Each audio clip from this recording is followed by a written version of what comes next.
Zvierací typ psychiky v každodennom živote. Praktické príklady. Ako sa na tieto príklady pozerať? Nie ako na diagnózu a ani ako odsúdenie osoby.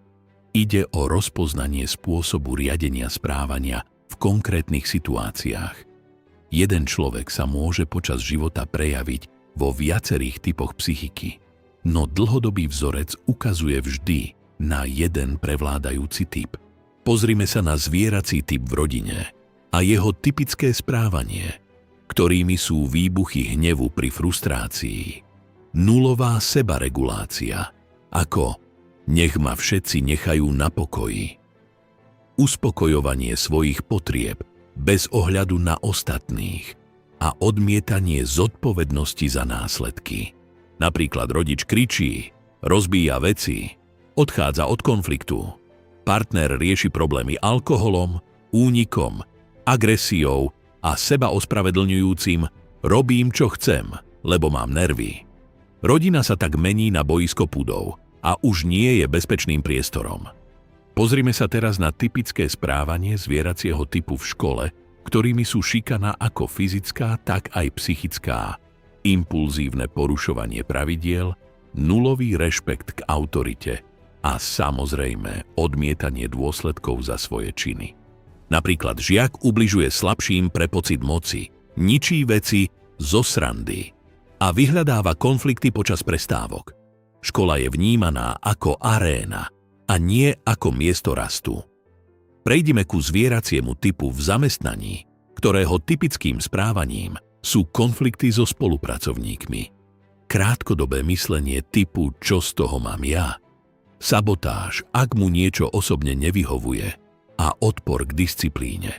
Príkladmi takého správania sa sú, že zamestnanec odmieta pravidlá, ale vyžaduje výhody, výbuchy hnevu pri kritike a ignorovanie tímu v prospech vlastného pohodlia.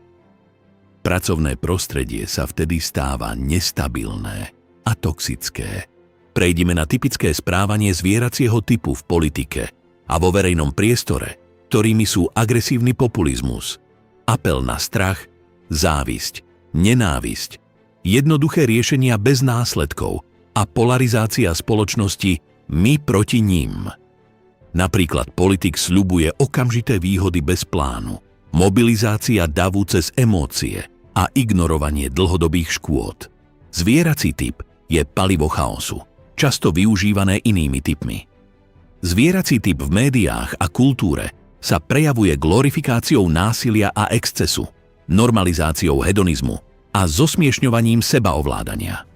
Príkladmi sú hlásania ako života bez hraníc, užívaj si, kým môžeš a hrdina je ten, kto berie najviac. Kultúra ovládaná zvieracími typmi sa mení na tréning impulzivity. Systém reaguje na zvierací typ tak, že vytvára viac pravidiel, viac represií a viac kontroly. Paradoxom je, že čím viac zvieracieho správania, tým viac biorobotických riešení. Ako rozpoznať zvierací typ u seba? Prejdime na sebareflexiu a položme si nasledujúce otázky. Reagujem impulzívne alebo vedome? Viem zniesť frustráciu? Dokážem niesť následky svojich činov? A nakoniec, dokážem odložiť uspokojenie? Zvierací typ neznáša nepohodlie a rast začína sebadisciplínou.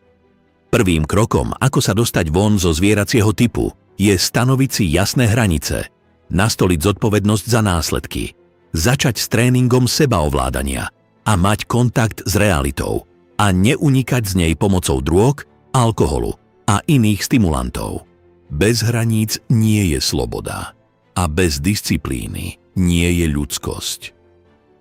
Zvierací typ je prirodzený v ranom vývine, ale je deštruktívny v dospelosti a je vstupnou bránou chaosu.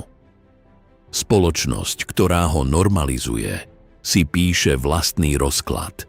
Ak sa vám toto video páčilo a prinieslo vám hodnotu, budeme radi za každý like. Nezabudnite sa prihlásiť na odber, klikni na subscribe, aby vám neušli ďalšie videá zo Slavianskej akadémie. Ak vás toto video oslovilo, zdieľajte ho s priateľmi alebo s niekým, komu môže pomôcť. Vaša podpora nám pomáha rásť a šíriť tieto myšlienky ďalej. Ďakujeme, že ste súčasťou komunity.